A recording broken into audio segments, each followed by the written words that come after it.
Bore da a chroeso chi yma I Capel y Ffynnon. Mae'n braf cael eich cwmni chi yn arbennig os mae dyma di'r tro cyntaf I chi ymuno efo ni.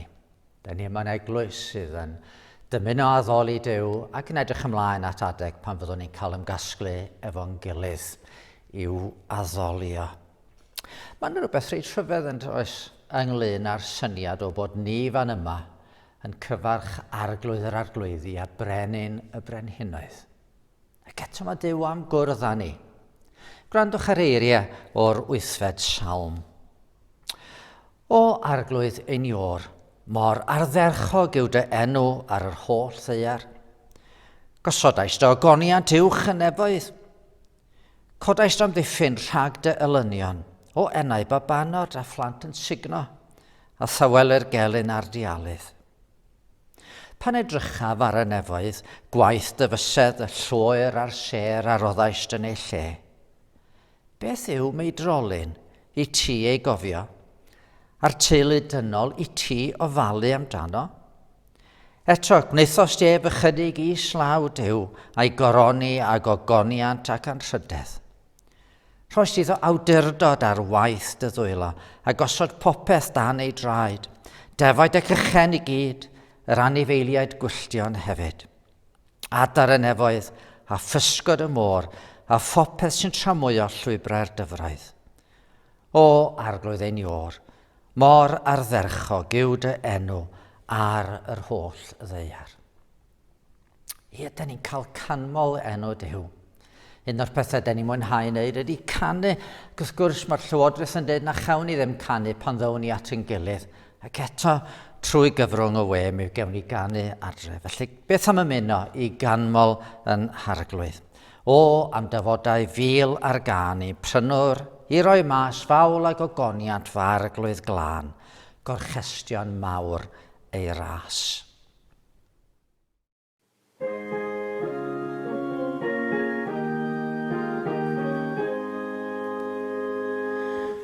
O am dyfodau fil ar gan I'm prynwr I roi mas fawl ag ogoniant arglwydd glân, gorchestion mawr ei ras. Fy ngras o arglwydd yr awr hon, I'th ganmol cymorth fi, a ddoi ar lid drwy'r byd o'r bron, am fydedd enw di. Iesu yr enwa fi yn graw, fi'n gofyn rhag ei wydd, yn bresain at bechadi'r daw, mae'n bywyd iechyd hydd. Fyraniaid clywch rowch iddo nawr, chwifidion glod yn llun, chwireichion dymach meddyg mawr, a'r clofion llenwch chi. A Iesu oed eich beriau mawr, oed Duw fi farw ei hun, ei enau daroes iddi lawr, dros enau pob i'w wyn. Wel blant, dwi'n siŵr bod chi yn mwynhau nifer o bethau. Ac un o'r pethau dyn ni'n mwynhau gallu gwneud ydy gwylio'r teledu. Dim yn siŵr os gynnwch chi hoff raglen teledu, rhywbeth da chi'n hoffi gwylio y dyddiau yma. Wel, mae gynnon ni deledu yn y tŷ ni. A mae yna broblem wedi bod efo'r teledu. Doedd y llun ddim yn dod trwodd yn iawn. Oedden ni yn troi'r teledu ymlaen ac oedden ni'n trio i wylio fo, ond rhywsut oedd pethau ddim yn gweithio'n iawn.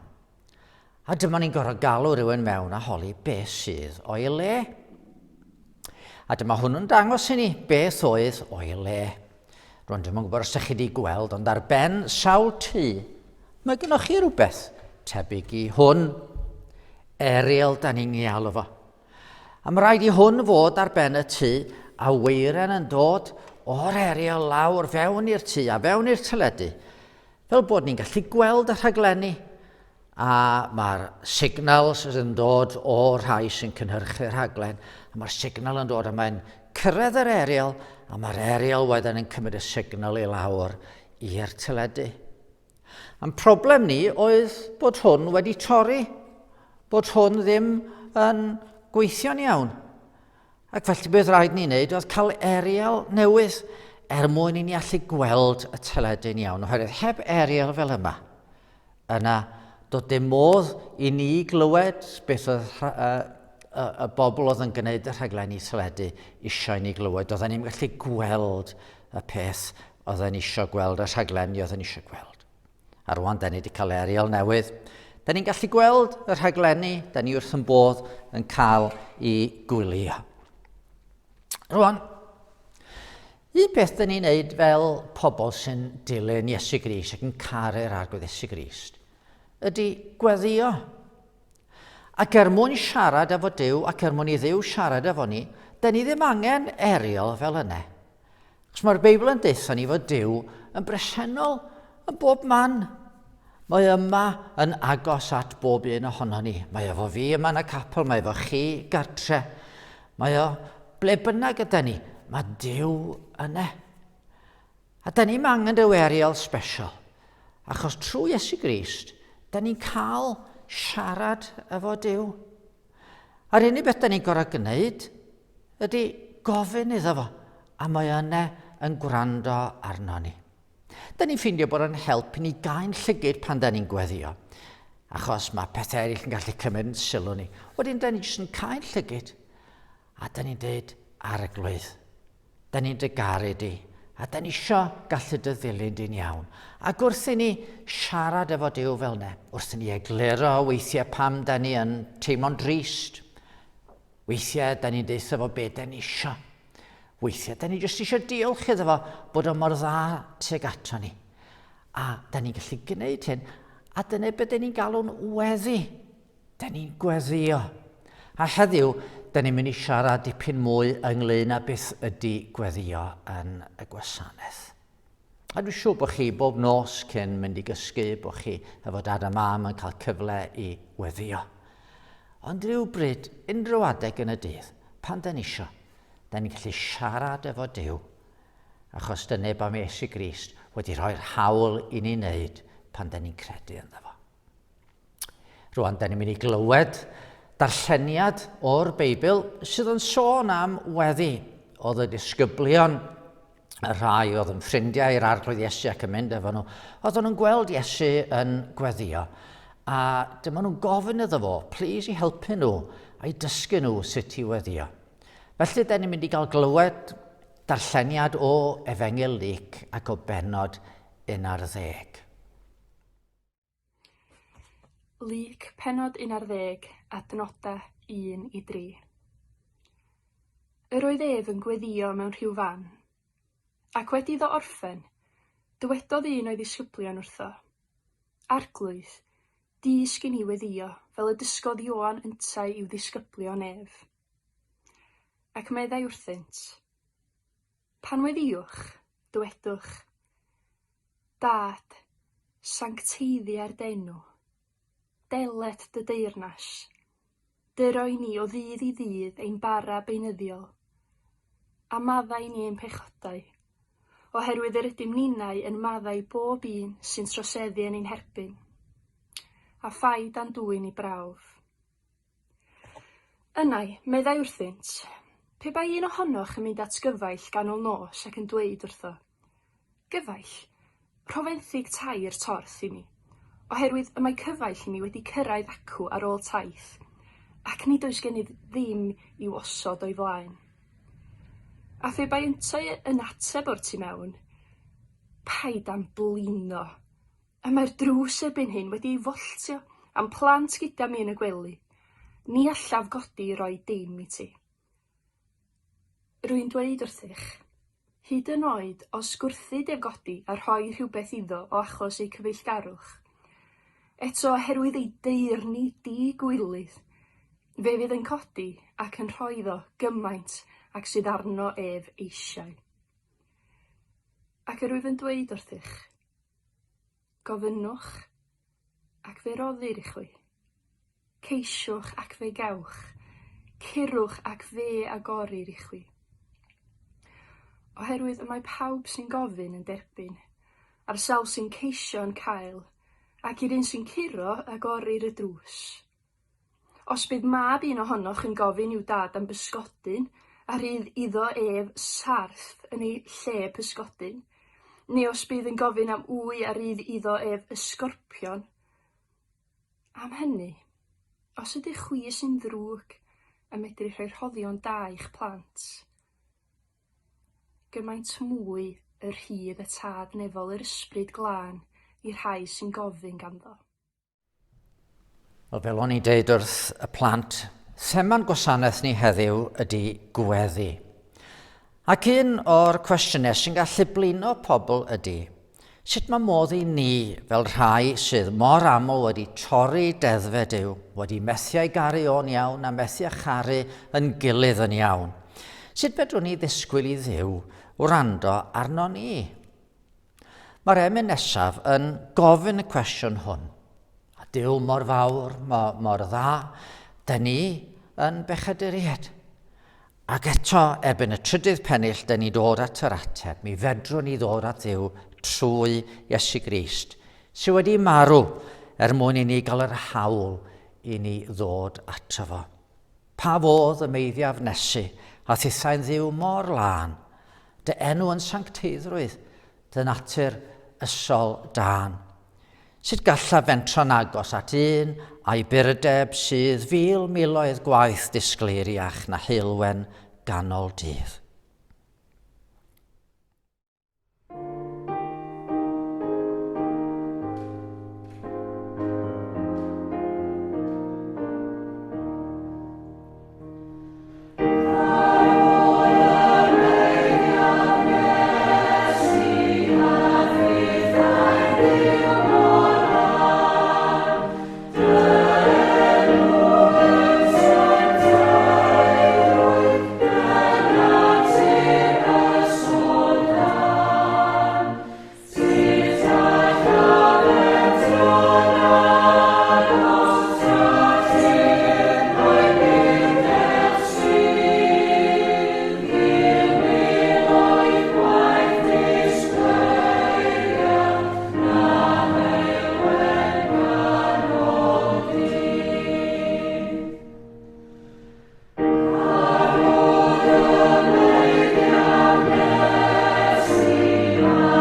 Gadewch i ni droi at Dduw mewn gweddi. Arglwydd yn Duw, da ni'n diolch i ti unwaith eto fod ganddo ni'r hawl i ddod ata ti trwy ein harglwydd Iesu Grist. Fe ddywedodd gwaredwr gorffennwyd ar y groes.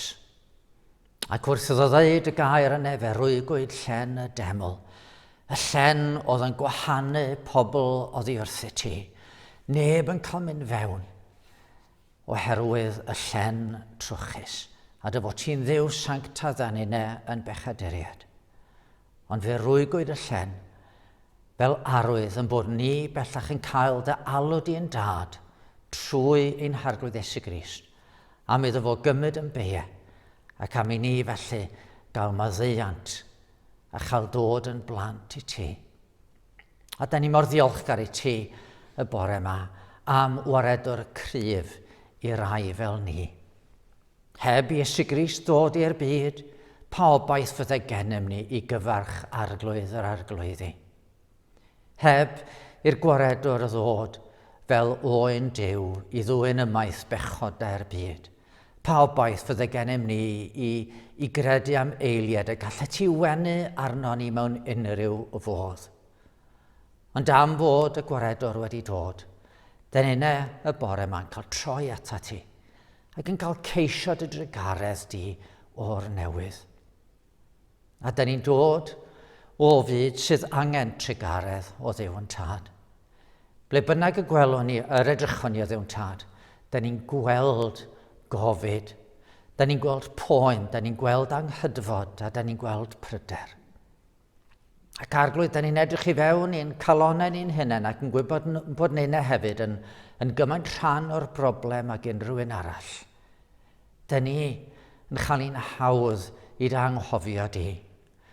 Dyn ni'n cael ein hawdd i greu eilunod i'w dilyn. Dyn ni'n cael ein hawdd i beidio caru yn cymydog. Ac felly, dyn ni'n dod o Dduw tad yn gofyn eto ar i ti'n sicrhau i ni o'r maddeuant sydd yn dod trwy'r arglwydd Iesu Grist. Ac wrth i ni ofyn hyn droson ni'n hunain, da ni'n gofyn o arglwydd yn Duw, ar i'r newyddion da am waredwr cryf, fynd trwy yn byd. Da ni'n gweddio dros arweinwyr y gwledydd ar ei ti o Dduw tad roi gostyngeidrwydd mawr iddyn nhw, a'r gallu iddyn nhw blygu ger dy fron, a gwneud penderfyniadau fydd yn golygu bod y gwan a'r diamddiffyn yn cael ei gwarchod. Da ni'n gweddio dros dy eglwys yn y byd, ar i dy eglwys di seinio neges cymod yn glir, cymod trwy waredwr sydd wedi dwyn yn pechodau ni i hun yn ei gorff ar y groes. A da ni'n gofyn o Dduw tad, ar i ni wrth i ni glosio dy gair heddiw, ar i ni glywed dy lais di yn siarad â ni. Da ni'n gofyn ysgweli di fod yn dda heddiw, a wneud i'n hannog ni, a'n calonogi ni, fel yn bod ni'n bobl sydd yn gwneud defnydd o'r fraint rhyfeddol ti di roed i ni, o gael galw ar dy enw mewn gweddi. Os oes na rhywun sydd wedi ymuno fo ni heddiw sydd â baich arbennig ar ei calonau, da ni'n cyflwyno'r baich hwnnw i ti. Gan wybod dy fod ti'n Dduw, tosturiol a thrigarog, dy fod ti'n cofio yn gwendid, dy fod ti'n cydymdeimlo â ni am fod dy fab Iesu Grist wedi wynebu bywyd fel da ni wedi gorfod i wynebu, bywyd yn ei dlodi, bywyd yn ei anawsterau a'i broblemau. Ac felly, arglwydd, da ni'n rhoi yn beichiau wrth droed y groes, a da ni'n dod yn ddiolchgar am dy ddaioni ac yn ddisgwylgar ar ei ti siarad efo ni, a hynny gogoniant mawr i dy enw dy hunan. Amen.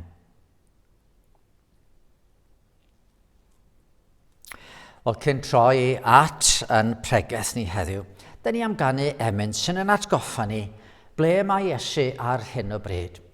Do fe nath Iesu ddod i'n byd, fe nath o dreulio rhyw 33 o flynyddoedd yma ar y ddaear cyn marw ar y groes, ond wedi ddo adael y ddaear bron i 2000 o flynyddoedd yn ôl, nid jyst i flannu nath o. Mae wedi mynd i eistedd ar dy ddehelaw di, a fanno mae o'n eiriol trysto ni. Ger bron fy niw a'i orsedd gref mae gennyf achos llawn dilyth. Yr archoffeiriad mawr yw ef, sy'n byw i eiriol troso byth. Fe seliwyd fenw ar ei law ac ar ei galon raslon wyw, a gwn tra saif yng ngheidwad draw, na chaf yng ngwrthod gan fy niw.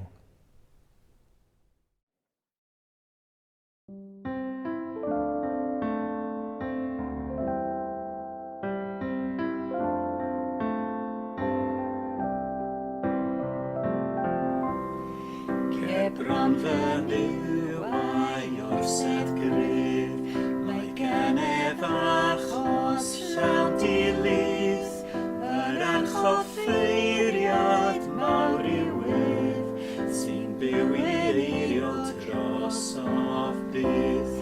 Fe seiliwyd fenw ar ei law, ac ar ei galon raslon wyw, ac o'n saif yng ngheidwad draw, neu chaf yng ngwrthod gan fy niw, neu chaf yng ngwrthod gan fy niw.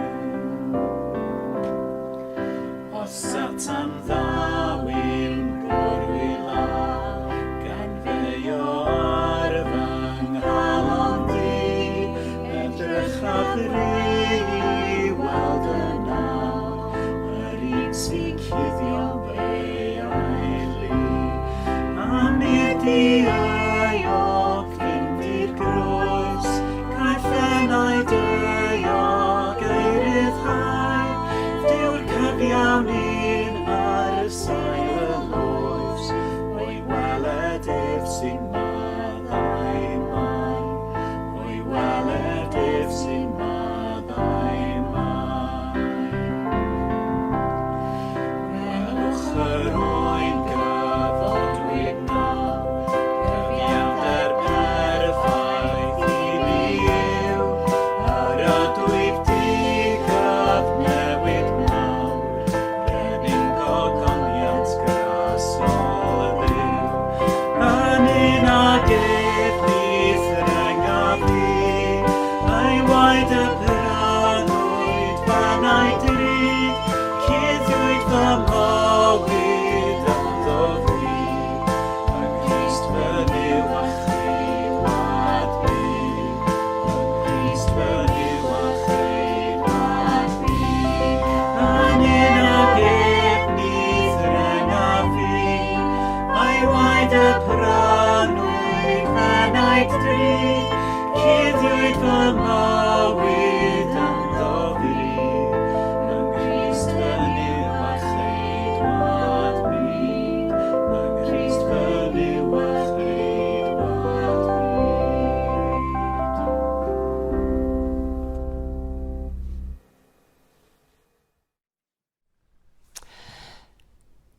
Yn ystod y gyfres ddiwethaf yma, da ni wedi bod yn edrych ar yn iechyd ysbrydol fel unigolion ac fel eglwys. Rhyw fath o health check ysbrydol. Ac wedi meddwl am sawl nodwedd yn barod o'r Cristion iach a'r eglwys iach. Mi ddaren ni ddechrau trwy feddwl am yn cymdeithas a'n gilydd. Mae'r Cristion yn rhoi gwerth mawr ar gymdeithas.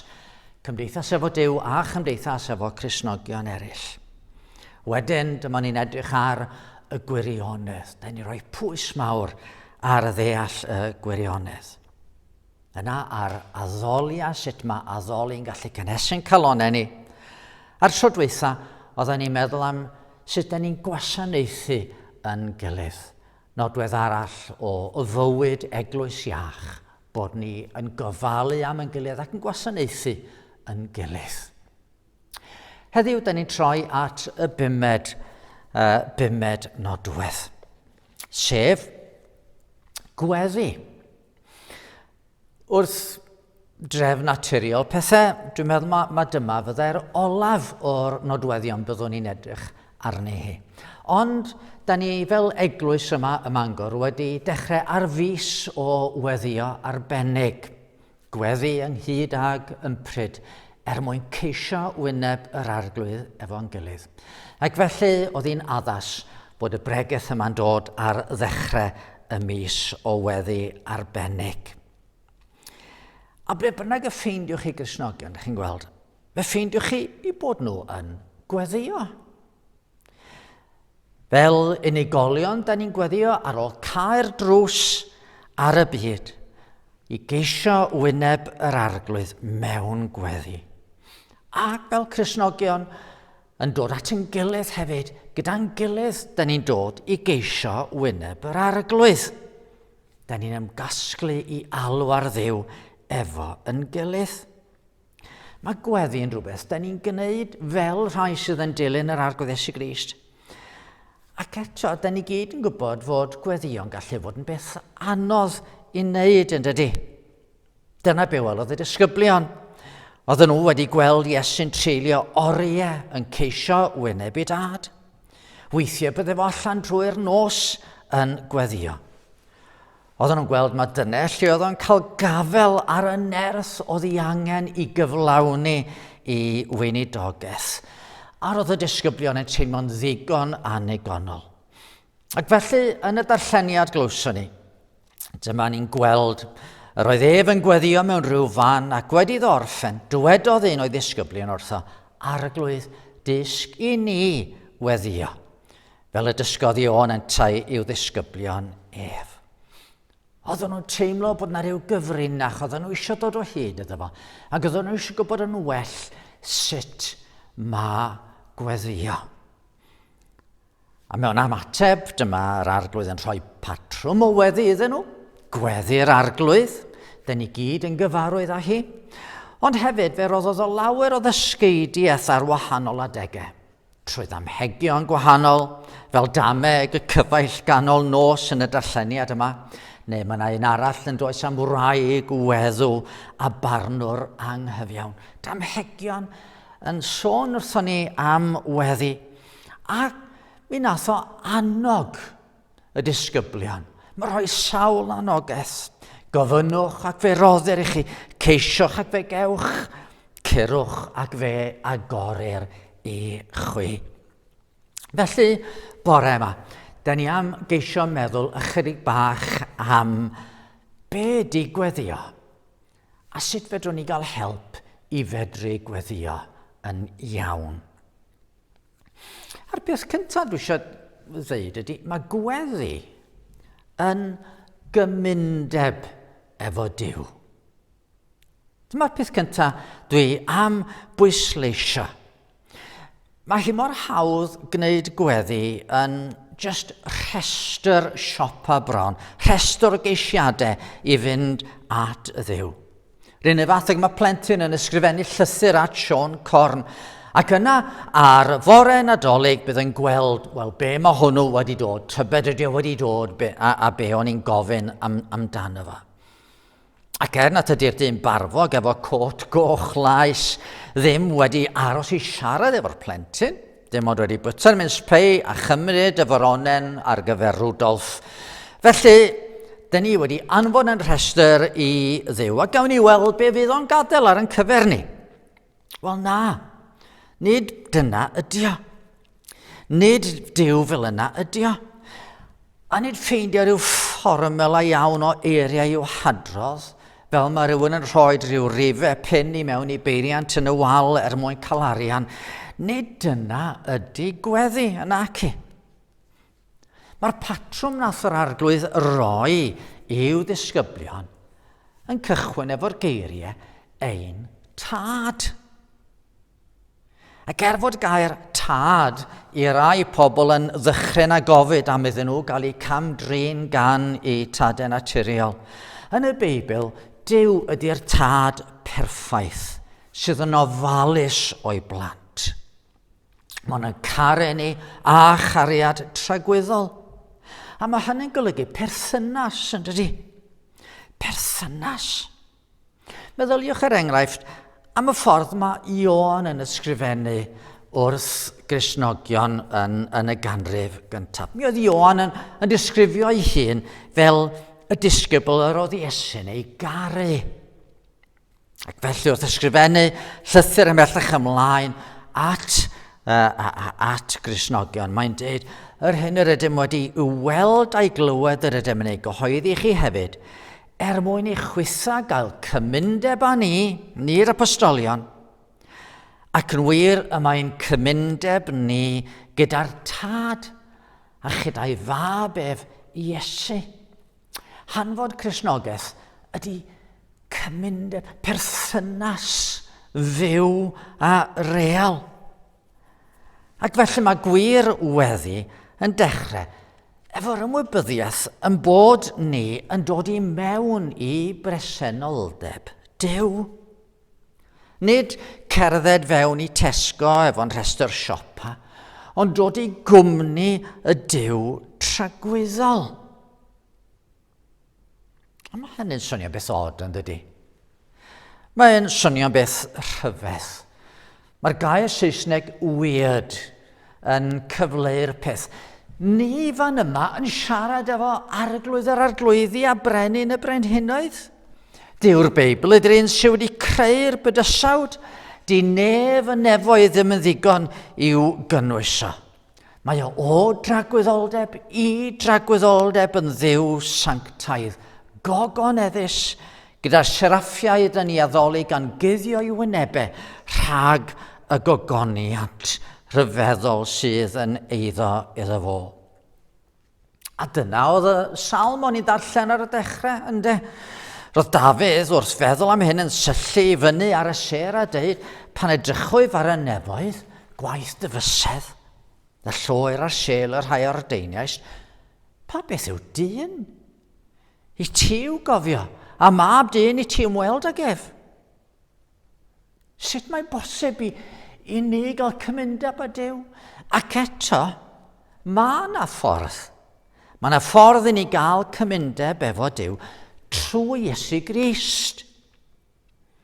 Am fod y gair tragwyddol uneganedig fab y tad wedi dod yn ddyn i'n plith, wedi marw'r troston ni ar y groes. Mae wedi symud y rhwystyr mawr oedd rhyngddo ni a Duw sef yn euogrwydd a mynd i dorri gorchmynion Duw yn deilchio. A da ni'n gallu dod i berthynas fyw efo Duw fel tad. Fel mae Ioan yn dweud ar dechrau ei efengil. Cynifer ag ei derbyniodd, rhoi sydd yn twy, rhai sy'n credu yn ei enw, hawl i ddod yn blant i Dduw. Ac felly, pan da ni'n gweddio, da ni'n oedi. Da ni'n cofio beth ydyn ni, pechaduriad sydd trwy ras wedi cael maddeuant Duw yn Iesu Grist. Da ni'n mynd dechrau efo'n hangen ni ar un olwg, ond da ni'n dechrau efo'n perthynas. Hynny di, da ni'n dechrau'n gweddi efallai efo mawl, efo rhyfeddod, efo diolchgarwch fod Duw erioed wedi'n cofio ni a'n caru ni. Hynny, dyna oedd bwriad Duw wrth yn creu ni. Mae'n dweud bod o'n i'n creu ni ar y lun a'i ddelw fo, mwyn i ni fedru cael cymdeithas efo fo. A gadlewyrchu hyn ger bron y byd. Ac felly wrth ni ddod mewn gweddi, nid y peth cyntaf da ni'n sôn amdano fo ydy'r bendithion da ni'n chwilio amdano nhw. Y peth cyntaf da ni'n meddwl amdano fo ydy'r bendithiwr a'n perthynas rhyfeddol ni efo fo. Felly y pwynt cyntaf. Mae gweddi yn golygu cymundeb efo Duw. A mae hyn yn dod â ni at yr ail bwynt. Pwynt gweddi ydy nid perswadio Duw. Mae gweddi nid yn newid Duw, mae gweddi yn newid ni. Nid gwneud I Dduw newid I gynllun mwyn ni, ydyn ni'n neud pan dyn ni'n dod I weddio. Yna rhywbeth hynod o drist yn ddiweddar yn ystod yr etholiad yn yr Unol Daleithiau. Oedd y canlyniadau'n dechrau dod I mewn ac yna rai yn ofni bod pethau ddim yn mynd I ffordd nhw ac oedden nhw yn cynnal rhywbeth o gwrdd gweddi ac yn drist iawn oedden nhw rhywsut yn gofyn ar I Dduw newid cyfeiriad pethau a dweud, please let our luck change. Wel, dyna chi ddarlun tlawd, darlun trist o weddi. Fel sy'n nhw'n disgwyl I Dduw newid I feddwl a dod a llwyth I bleidleisiau allan o'r awyr mwyn iddyn nhw fod wedi gallu ennill neu plaid nhw fod wedi gallu ennill yr etholiad.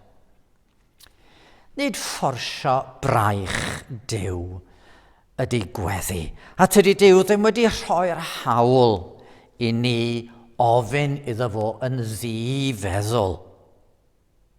Mae rhai o eiriau Iesu'n gallu swnio'n eithafol. Gofynnwch, ac fe roddir I chi, ceisiwch ac fe gewch, curwch ac fe agored I chi. Wel, dyna chi, restr agored, gallwn ni jyst fynd a gofyn. Beth bynnag a ofynnwch yn fy enw I fe'i gwnaf, mwyn i'r tad gael ei ogoneddu yn y mab, os gyfynnwch unrhyw beth I mi yn fy enw I fe'i gwnaf. Mae'n swnio fel tesa Iesu'n rhoi blank check I ni'n dydy. Ond mae'n ymadrodd bach yn fanna sydd yn help I ni dydy.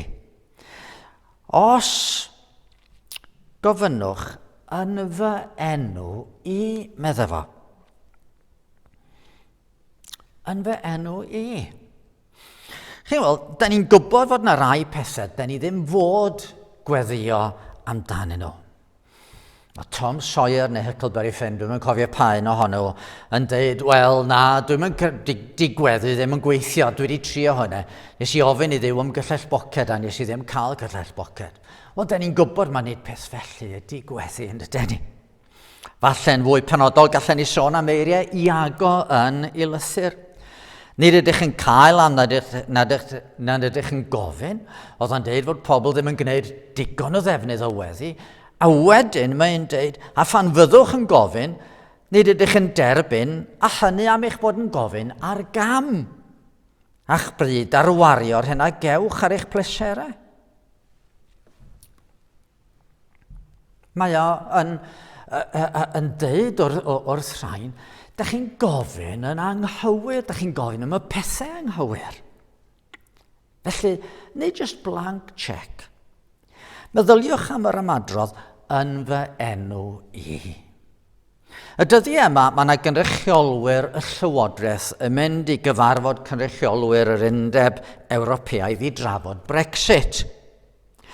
Mae'r cynrychiolwyr yma yn mynd yn enw'r Llywodraeth mwyn cyflawni ewyllus y Llywodraeth. Mwyn cyflawni ewyllus rhai sydd I danfon nhw'n de. Mae'n efo'r awdurdod I fynd a gwneud yr hyn mae'r Llywodraeth yn San Steffan yn I ddymuno. Felly pan da ni'n gofyn yn enw Iesu, da ni yn gofyn am yr hyn mae Iesu'n dymuno I ni I dderbyn. Mae gweddi'n yn helpu ni I ddod I feddwl a cheisio yr hyn mae Iesu yn ei ddymuno. Mae hyn yn golygu, wel, un peth sy'n gallu bod yn help mawr I ni ydy gweddio efo y Beibl yn agored o'n blaen ni. Bod ni wrth ddarllen y myfyrion y Beibl yn gweld, wel, ie, mae hwn yn rhywbeth iawn I ni weddio amdano fo. Wrth I ni ddarllen am y fyrio. A Duw yn rhoi rhywbeth ar yn calon i'r Ysbryd Glân yn rhoi rhywbeth ar yn calon i a dyn ni teimlo, ie, dwi'n siŵr bod hwn yn rhywbeth a mae'n iawn I fi droi a Dduw I ofyn amdano fo. Gadwch chi mi gymryd enghraifft cwbl ymarferol. Mae Iesu'n dweud bod rhaid I ni garu'n gelynion a bendithio rhai sydd yn gwneud drwg I ni. Cymwch chi fod rhywun wedi gwneud cam efo chi, bod yn gas efo chi, neu yn anifer tuag ato chi. Ewyllus Iesu ydy bod chi yn ei bendithio nhw. Felly, be ydych chi'n gwneud? Wel, falle bod chi'n cwyno, falle bod chi yn anfoddog iawn. Ac eto, ydych chi'n gwybod, wel dyma mae Iesu'n gofyn i fi wneud. So, ydych chi'n troi at Dduw a ydych chi'n gofyn iddo fo. Arglwydd, ti'n gwybod beth sydd wedi digwydd, ond dwi'n gofyn i ti fod yn dda tuag at hwn a hwn neu hon a hon. Dwi'n gofyn i ti i bendithio nhw. Os gnewch chi hyn, be ffeindio chi, ydych chi'n gweld, ydy bod eich agwedd chi tuag atyn nhw'n dechrau newid. Ydych chi'n dechrau edrych i weld sut mae Duw yn ateb eich gweddi chi. A pha ddaioni fydd Duw yn ei wneud iddyn nhw. A ydych chi'n ffeindio bod chi'n dechrau caru eich gelynion, caru rhai sydd ddim yn glen tuag ato chi. Chi'n meddyliwch am yr emyn oedden ni'n ei chanu am Iesu ar ddeheulo'r tad yn eiriol. Mae o ar ddeheulo'r tad yn gofyn i'r tad yn bendithio ni na dyn ni'n mynheiddi hynny. A dyn ni wrth weddio felly, dyn ni'n ymuno efo Iesu. Dyn ni'n ymuno yngweddi yr arglwydd Iesu Grist. A mae Duw wedi rhoi un helpu ni wrth i ni weddio, sef yr ysbryd glân. Mae Paul yn dweud yn ei lythyr at yr Efeiniaid ar 8 bennod. Yn yr un modd, mae'r ysbryd yn ein cynorthwyo yn ein gwendid, oherwydd ni wyddom ni sut y dylem weddio, ond mae'r ysbryd ei hun yn ymbil trosom ac ocheneidia tu hwnt i eiriau. Ac mae Duw sy'n chwilio calonau dynol yn deall bwriad yr ysbryd. Mae ymbil y mae dros y saint yn ôl ewyllus Duw. Mae gweddi yn y newid ni. Ac wrth i ni ymroi i weddi, da ni'n ffeindio bod Duw weithiau yn newid yn calonau ni, yn symud yn calonau ni, a bod ni'n gweddio am bethau nad oedden ni erioed wedi dychmygu gweddio amdanyn nhw beth amser yn ôl. Mae gweddi'n gymundeb â Duw, a mae gweddi yn newid ni. Ond yn drydydd, ydy hynny'n golygu na ddylen ni ddim trio gweddio nes yn bod ni'n siŵr yn bod ni yn gwybod beth di ewyllus Iesu.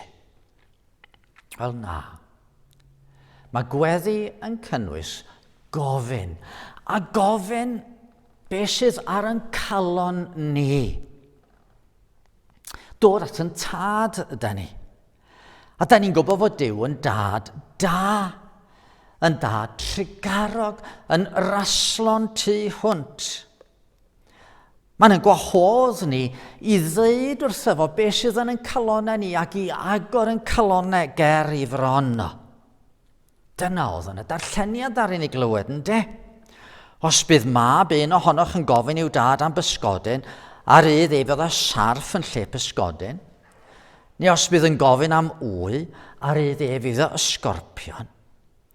Am hynny, os ydych chi sy'n ddrwg yn medru rhoi rhoddion da i'ch plant, gymaint mwy rhydd y tad nefol yr ysbryd glân i rai sy'n gofyn ganddo. Mi oedd y ddameg a droddodd Iesu yn rhywbeth fydde'n siarad yn glir wrth i wrandawyr. Chi'n cofio'r ddameg? Mae yna rhywun yn curo ar ddrws yn hwyr yn y nos. A pawb yn y tyn, dim mynd i'r gwely, mae yna gnoc ar y drws. Hei, mae yna ffrind wedi dod, sgynnau'n byd i roi ger i fron o. Rhoi mi dorth o fara, please, mwyn i mi allu i rhoi bwyd iddo fo. Rwan, di'r cyfeithiad yma falle ddim yn cyfleu'r peth yn glir.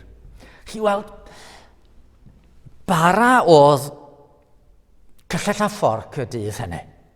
Mi fyddai pobl yn wrth roi bwyd allan fydden nhw'n rhoi bara fel bod pobl yn gallu defnyddio'r bara i godi'r bwyd i'w cegau.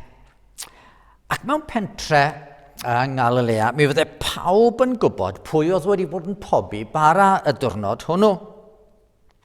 Rwan, doedd dim rhoi croeso iawn i rywun fyddai'n galw heibio yn gywilydd mawr. Doedd yna'r un pentre eisiau cael ei adnabod fel pentre o ddim yn groesawgar. Ac felly mae hwn yn cyrra ar y drws. Dwi wedi mynd i gwely, dwi'n cysgu, pawb yn cysgu, dos o yma. Na, edrych, mae rhywun i dod, a dwi'n gallu groesawu fo'n iawn. A mae'r Beibl.net yn ei gyfieithu fo yn well fan yma. Mae'r ffrind sydd yn y tŷ yn ateb gad lonydd i mi. Dwi wedi cloi'r drws a mae'r plant yn y gwely gyda mi. Ellai ddim dy helpu di. Ond wir i chi, i fod yn gwrthod codi roi bara am ei bod yn ffrindiau, rhag achosi cywilydd bydd yn codi yn y diwedd ac yn rhoi popeth mae eisiau iddo. Hynny di, mewn pentre, doedden nhw ddim eisiau y cywilydd o gael ei adnabod fel pentre ddim yn croesawu pobl. A mae Iesu'n defnyddio'r darlun yma, dweud, sut ydych chi'n meddwl mae Duw? Ydy Duw eisiau cael ei adnabod fel un sydd yn gryn tachlyd a ddim yn hael a ddim yn barod i groesawu a rhoi yn hael? A mae Duw yn brysio i ateb i blant. A be ffeindio ni ydy wrthyn ni agor yn caloneg bron Duw a po agosaf da ni'n dod at Dduw. Yr agosaf bydd yn ewyllus ni'n cyd-fynd â'i ewyllus o. I fedrwn ni fynd yn agored ato gan agor baich yn calon.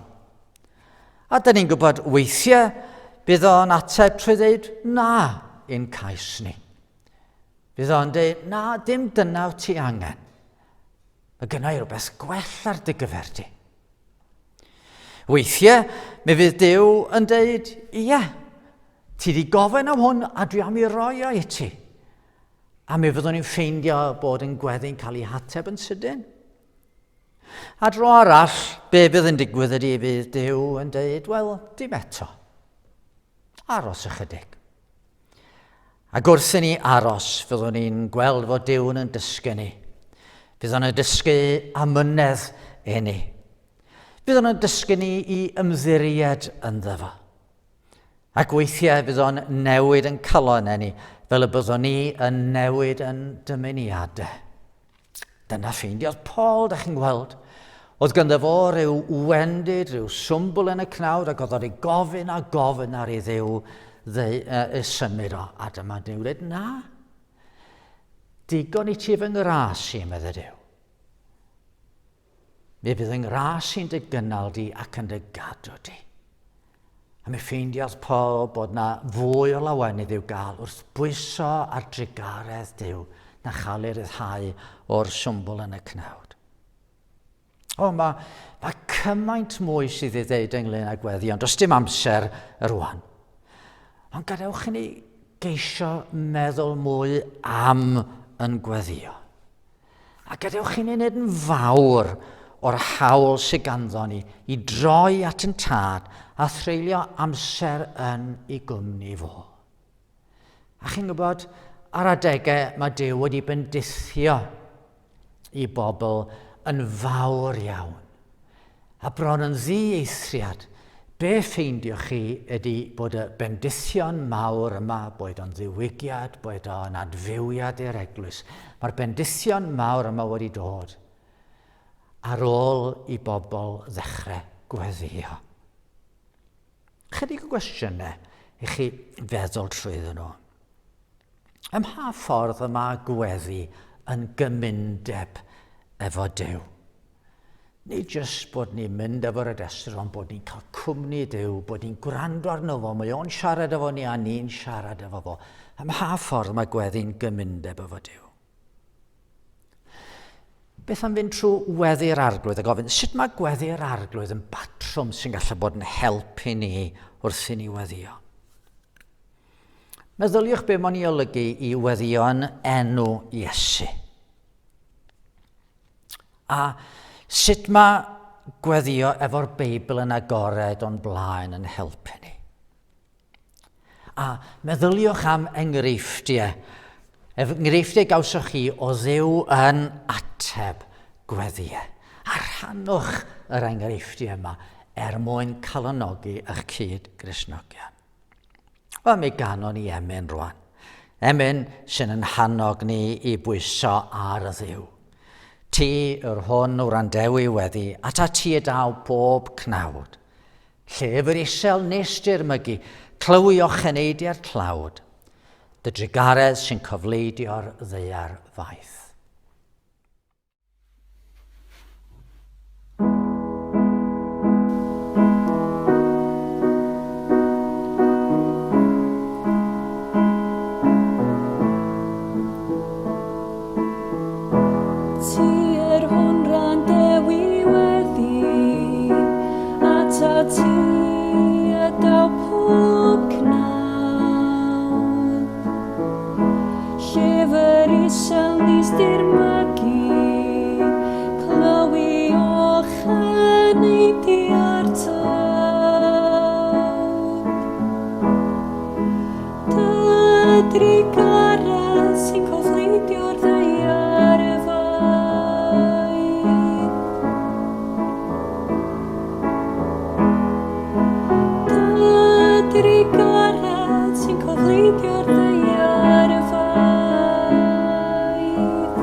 Diolch i chi am ymuno efo ni heddiw.